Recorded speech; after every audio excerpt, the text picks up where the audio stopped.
మనకు కనిపించే భారీ నౌకలు, ఆయిల్ ట్యాంకర్లు, కార్గో షిప్స్ సముద్రంలో నిలబడి ఉండటానికి ఒక్కదాని మీద ఆధారపడి ఉంటాయి. అదే యాంకర్ చైన్స్. ఆ బలమైన యాంకర్ చైన్స్ ఎలా తయారు చేస్తారో చూద్దాం. మొదటగా హై క్వాలిటీ స్టీల్ రాడ్స్ ని తయారు చేస్తారు. ఇవి సాధారణ స్టీల్ రాడ్స్ కాదు. వీటిలో ప్రత్యేకమైన ఎలాయ్స్ కలుపుతారు. ఉదాహరణకు నికెల్, క్రోమియం, మ్యాంగనీస్.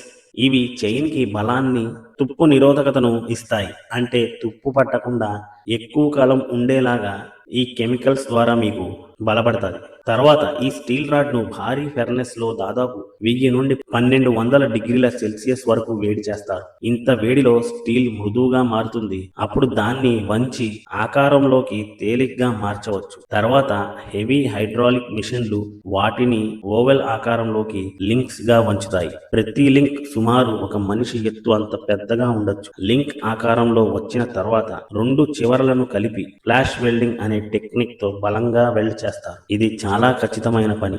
ఒక్క వెల్డింగ్ లోనైనా పొరపాటు జరిగితే చైన్ బలహీన పడుతుంది. తర్వాత ఆ లింక్ ను హీట్ ట్రీట్మెంట్ ప్రాసెస్ కి పంపిస్తారు. మళ్ళీ వేడి చేసి వెంటనే చల్లని నీటిలో ముంచి తర్వాత ఆ లింక్ ను స్లోగా చల్లబరుస్తారు. ఈ విధానం వల్ల స్టీల్ లోని అణువులు గట్టి బంధంతో కుదురుతాయి. దీనివల్ల అది అత్యంత బలమైన లోహంగా మారుతుంది. ఇలా తయారైన వందల లింకులను కలిపి ఒక పెద్ద యాంకర్ చైన్ గా తయారు చేస్తారు. తర్వాత ప్రతి చైన్ ను టెన్షన్ టెస్టింగ్ మిషన్ లో పరీక్షిస్తారు. అది విరగకుండా 200 టన్నుల వరకు బరువు తట్టుకోగలదా అని టెస్ట్ చేసి ఆ టెస్ట్ పాస్ అయిన తర్వాత మాత్రమే ఆ చైన్ ను షిప్ లలో వాడతారు.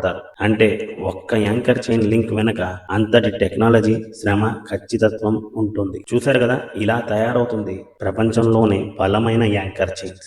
ఈ యాంకర్ చైన్స్ ని చూసి సముద్రం కూడా భయపడుతుంది అంటే అతిశయోక్తి కాదు. ఈ వీడియో కనుక మీకు నచ్చితే లైక్ చేసి సబ్స్క్రైబ్ చేయండి.